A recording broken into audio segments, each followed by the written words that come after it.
The principle that I'm going to explain to you in today's video will change your business forever. It will change how easy it is for you to get customers. It will change the way you communicate with people. It will change how you think about your marketing and your website and your offer and so on. And this is on my mind right now because I realized that so many business owners are suffering from problems that they don't really need to suffer from.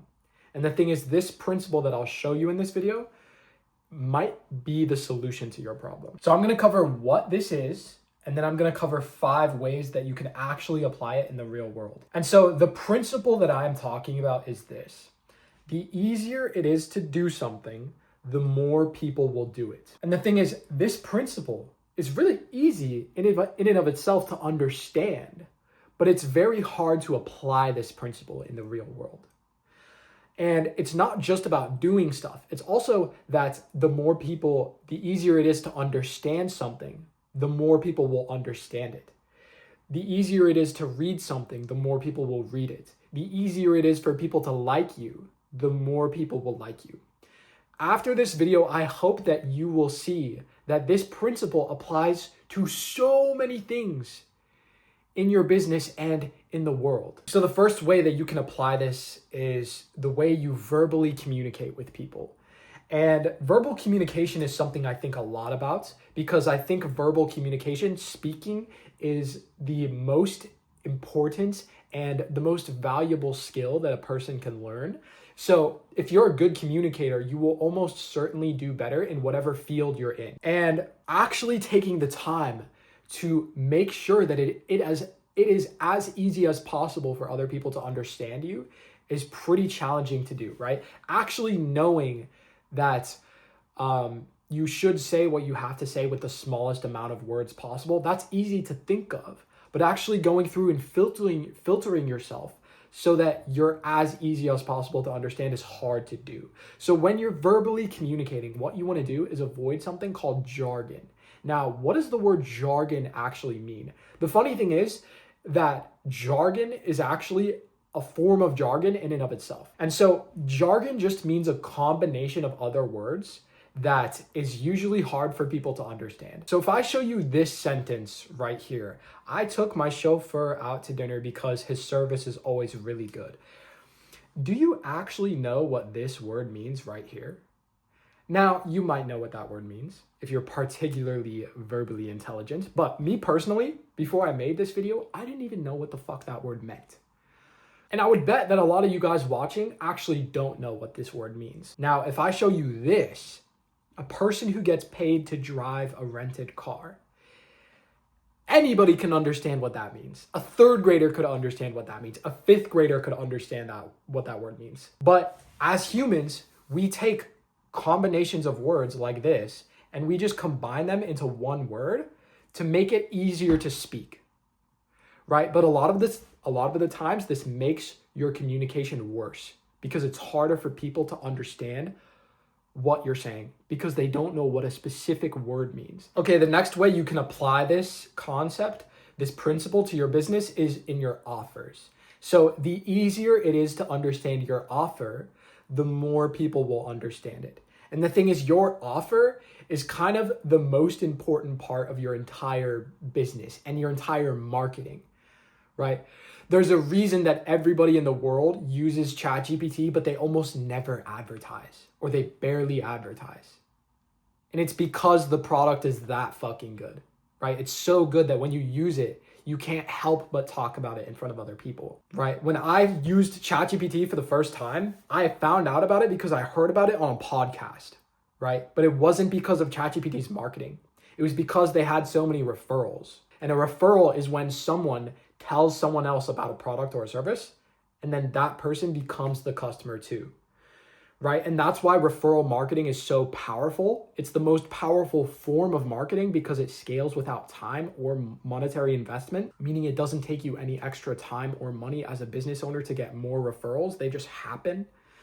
But the thing is, it's also the hardest form of marketing to acquire because it takes designing a really fucking good product. And designing a really fucking good product is really, really hard to do, right? It would be really hard for you to go out and design a product as good as the iPhone or design a software as good as ChatGPT tomorrow. It would be impossible. Your marketing is gasoline. Your product is the fuel. And the thing is, if you pour more gasoline on the fuel, it might burn brighter, it might burn faster, but the size of your fire is limited by how much fuel you have. And so your offer is very, very important. And if people do not understand your offer, then they will not buy it, because no one is going to spend money on something where they don't know what it is. So if you have not gone through and taken the time to look at the way you display your offer to your customers on your website, on your social media, on your ads, wherever you display your offer, if you haven't taken the time to make sure that that is as clear as humanly possible and has no jargon, then you are making less money than you could right now. Let's say I am the owner of a private taxi business and you are my customer, and I show you this, and this is my offer to you. Do you actually understand what you're getting? Do you understand what you would be getting in exchange for $100 an hour or $3 a mile? What is the difference between these two things? What do these words actually fucking mean? Chances are, if you owned a private cab business and you showed this as your offer, your customers aren't going to spend money on that because they don't even know what that means. Your customers have their brain mostly turned off when they are looking at your marketing material. And so you need to make it literally effortless for your customers to understand your marketing and your offer, especially because your offer, again, is the most important part of your marketing. Because if you expect your customers to put in mental efforts to understand your advertising material, you're doing it wrong. Okay, the third way that you can apply this in your business is with your copywriting. So any type of words that you have written down in your marketing material, on your website, on your social media, on your ads, wherever it is, if you have words that people are reading, that is copywriting. With copywriting, you want to focus on your vocabulary level. And the good thing is, this is a really good way to use AI. If you have not done this already, you can give ChatGPT any type of copywriting that you have and ask it to simplify the language down to a 5th grade or below vocabulary level, except for any important specialized words. And if you literally tell ChatGPT exactly what I just said, it will simplify the language for you. Or if you're writing with ChatGPT in the first place, you can just tell it to write at a 5th grade or below vocabulary level. And again, notice about this principle in general, it's so easy to understand this. It's effortless to understand this. Anyone can understand this. But it is so hard to go through all of your marketing and all of the words that you say for your verbal communication and actually take the time to filter it so that it has no jargon and so that it's easy as possible for people to understand it. Avoid jargon in your copywriting just like you would in your verbal communication. Same deal. Okay, the 4th way that you can apply this in your business is with visual assets and graphic design. And so the more details a visual asset has, the harder it is to understand. And the harder it is to understand, the less people will understand it. So if I go to the Louis Vuitton website right now, this is a luxury clothing brand in case you didn't know, and I've never purchased something from Louis Vuitton because I'm way too broke for it. But also their clothes kind of look like shit in my opinion. That's besides the point, bro. Look at the website. What do you notice about this website? What do you notice here?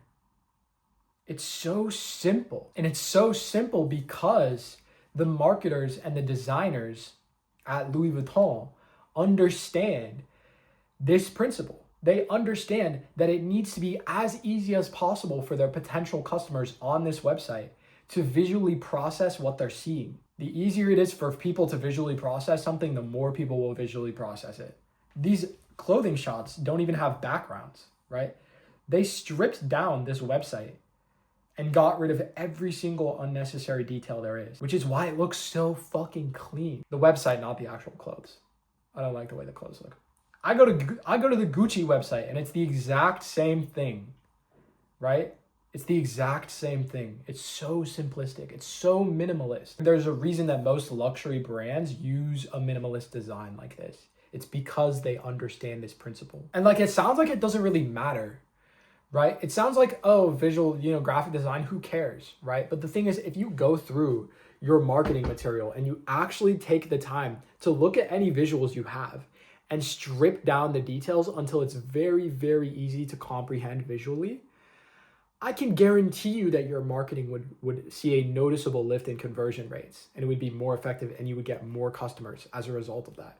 The fifth way, and the most important way to apply this principle, is your actual business model. And here's the thing that I have not told you yet, is that this principle, the easier it is to do something, the more people will do it. That principle is not just a matter of human behavior and psychology. It's also a universal law, because the less things that have to happen in order for an event to occur, the more likely that event is to occur. The less conditions that your business needs to be successful, the more likely your business is to be successful. It's not just a psychological principle, it's a universal principle. And when you apply this to your business, you will start to strip away all of the unnecessary things, because it forces you to simplify your business down to the most essential components. Instead of using TikTok and Facebook and Instagram and YouTube and Snapchat and paid ads to get customers, you say,